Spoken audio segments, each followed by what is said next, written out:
मशरक़ वस्ती में बढ़ती हुई कशीदगी पाकिस्तान की मईशत के लिए बड़ा खतरा बन रही है और आलमी तेल की कीमतों में तेज़ी से इजाफा इस नई तब्दीली की तरफ एक बड़ा इशारा है। इस वक्त ब्रेंट क्रूड की कीमत बहुत तेज़ी के साथ रोज़ाना की बुनियाद पर बढ़ रही है और कुछ ग्लोबल एक्सपर्ट्स ये भी कह रहे हैं कि ये कशीदगी अगर इसी तरह से जारी रही या इसमें मज़ीद तेज़ी आने वाले दिनों में आती है तो ऑयल प्राइसेस $130 तक भी पहुँच सकती हैं।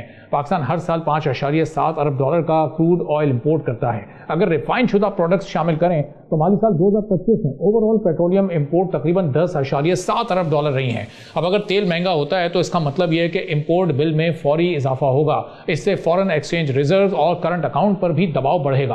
पहले जुलाई से फरवरी तक के फिस्कल ईयर 2026 में ट्रेड डेफिसिट तकरीबन $25 अरब तक पहुंच चुका है। महंगाई भी दोबारा ऊपर की जानिब जा रही है। जुलाई से जनवरी औसत महंगाई 5.2% थी, फरवरी में बढ़कर तकरीबन 7% तक चली गई है। अगर तेल मजीद महंगा होता है तो हर $10 फी बैरल इजाफे से महंगाई में अंदाजन 1 से 2% तक मजीद इजाफा हो सकता है। पेट्रोल के अलावा डीजल और ट्रांसपोर्ट महंगी होंगी। इसका असर खुराक और इंडस्ट्री पर भी पड़ेगा। रुपए पर दबाव बढ़ेगा तो इंपोर्टेड आइटम्स मजीद महंगे हो जाएंगे। लेकिन इस सूरत हाल का सामना पाकिस्तान पहली मरतबा नहीं कर रहा है। 2022 से 2024 के तेल बहरान के दौरान भी सूरत हाल खासी खराब थी और उसमें भी पाकिस्तान ने अच्छा खासा सबक हासिल किया हुआ है, क्योंकि माली साल 2023 में जीडीपी ग्रोथ 6.2% से गिरकर 0.3% रह गई थी। महंगाई 29% तक पहुंच गई थी। इंपोर्ट बिल $17 अरब से जायद हो गया था। फॉरेन एक्सचेंज रिजर्व कम होते होते तकरीबन $4 अरब की सतह तक आ गए थे। बाद में IMF प्रोग्राम के साथ सब्सिडी में कमी और इंटरेस्ट रेट को 22% तक ले जाकर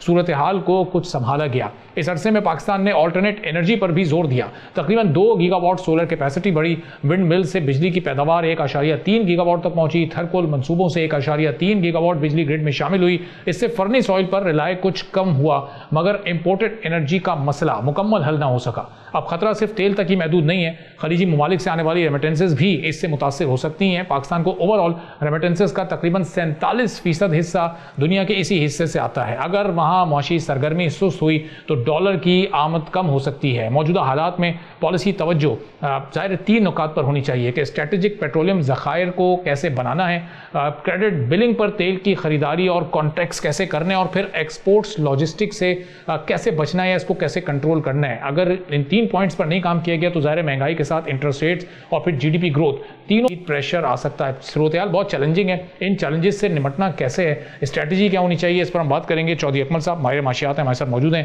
चौधरी साहब, ज़ाहिर है जो सूरत हाल है ये बड़ी चैलेंजिंग है, बड़ी मुश्किल में हमारी इकॉनमी आ सकती है। कुछ स्टेबिलिटी की तरफ हम जा रहे थे, उसके बाद ग्रोथ का सफ़र तय करना था, लेकिन अब ये एक बड़ी आफत आ गई है। कैसे निपटा जाए इस सूरत हाल में कि ऑयल का जो बहरान है वो भी पैदा ना हो, प्राइसेस भी कंट्रोल में रहें, महंगाई को भी कंट्रोल किया जा सके?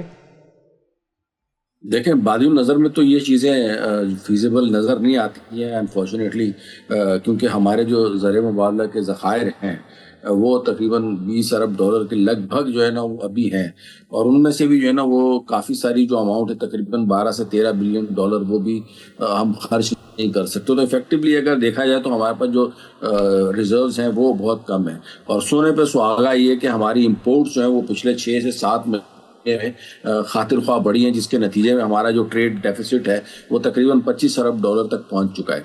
तो हमारा जो ज़्यादा चैलेंज जो इसमें होगा वो यही होगा कि किस तरीके से फॉरेन रिजर्व्स को बचाया जा सके, और उसको बचाने के लिए ज़ाहिर है फिर हमें अपनी इंपोर्ट्स के ऊपर कट लगाना पड़ेगा। गैर ज़रूरी चीज़ें जो हम इंपोर्ट करते हैं उनको थोड़ा सा कम करना पड़ेगा, वरना जो है ज़ाहिर, और इसके साथ साथ जैसे मैं आपने भी बताया कि रेमिटेंसेस जो है उसके फ्लो के ऊपर भी फ़र्क पड़ सकता है, क्योंकि जो इस वक्त वॉर है वो चाहे ईरान में हो या इजराइल में बमबारी हो रही हो, लेकिन उसकी वजह से जो नुकसान अगर ऑब्जर्व किया जाए तो वो गल्फ़ कंट्रीज़ को और ईरान को ही हो रहा है। अब इसका ये मतलब नहीं है कि ईरान के ऊपर बमबारी हो रही है तो UAE या दीगर जो गल्फ़ ममालिक हैं वो खुश हैं। उनकी स्टॉक मार्केट्स का आप हाल देख सकते हैं कि उनकी स्टॉक मार्केट्स मुसलसल जो है वो नीचे जा रही हैं।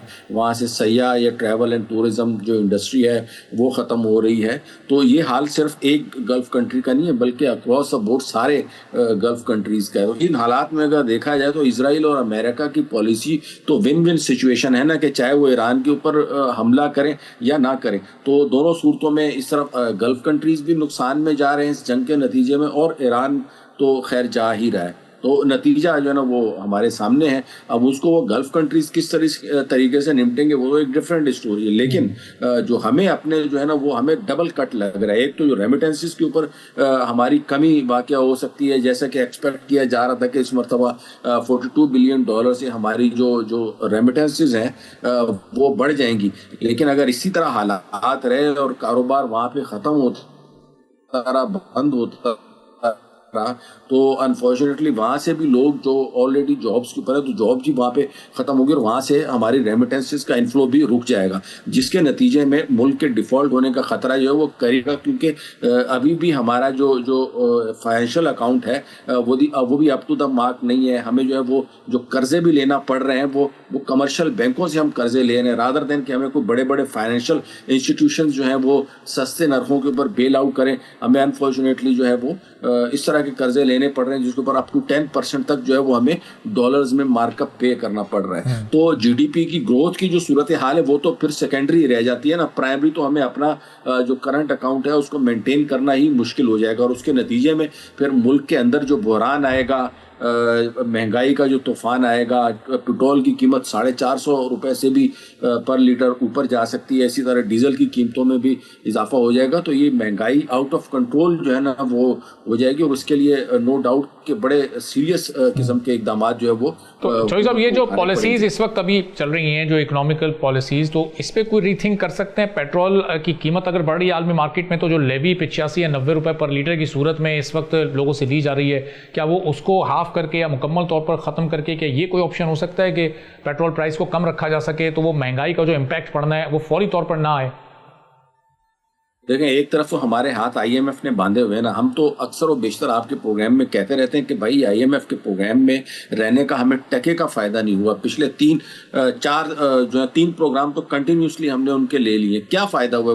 وہی کہ وہیں کھڑے ہیں جہاں سے ہم 2022 اور 24 میں تھے. وہی مطلب as far as our external account is concern, as far as our financial account is concern, تو اس میں تو وہی کا وہی ہے. ان کی پالیسیز کی وجہ سے یہ وہ جو ہمارے بجٹ میں اتنے ہیوی ٹیکسز لگانے کی فرمائشیں کر رہے ہیں, بجلی کو مہنگا کر رہے ہیں, اور اس کے نتیجے میں ہمیں فائدہ کیا مل رہا ہے؟ ہمیں تو وہی مہنگے قرضے مل رہے ہیں, لوگ ہم سے جو ہے وہ گارنٹیاں مانگ رہے ہیں, قرضے ہمیں ملتے نہیں ہیں. یہی آئی ایم ایف کا فائدہ ہو رہا ہے. جب وہ ہو نہیں رہا تو میرے خیال میں ہمیں اب اس وقت آئی ایم ایف کو ایک سائڈ پہ رکھنا پڑے گا. اگر تو واقعی ہم نے اپنی اکانومی کو بچانا ہے تو اس میں بالکل آپ نے صحیح کہا کہ یہ جو لیوی وغیرہ لگائی ہوئی ہے اس کے اوپر تقریباً 80-90 روپے تک اس کو پہنچا دیا. اس کو فوری طور کے اوپر جتنا بھی انٹرنیشنل مارکیٹ میں اگر فیول کی پرائسز اپ جاتی ہیں تو اتنا جو ہے نا وہ کٹ ڈاؤن کرنا چاہیے جو لیویز اور ٹیکسز لگائے ہوئے حکومت, تاکہ فیول کی پرائسز یا پیٹرول کی پرائسز جو وہ آؤٹ آف کنٹرول نہ ہو.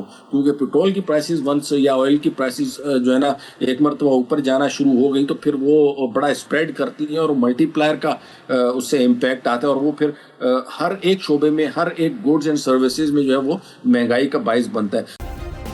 سبسکرائب کریں اور بیل دبائیں تاکہ کوئی خبر رہ نہ جائے.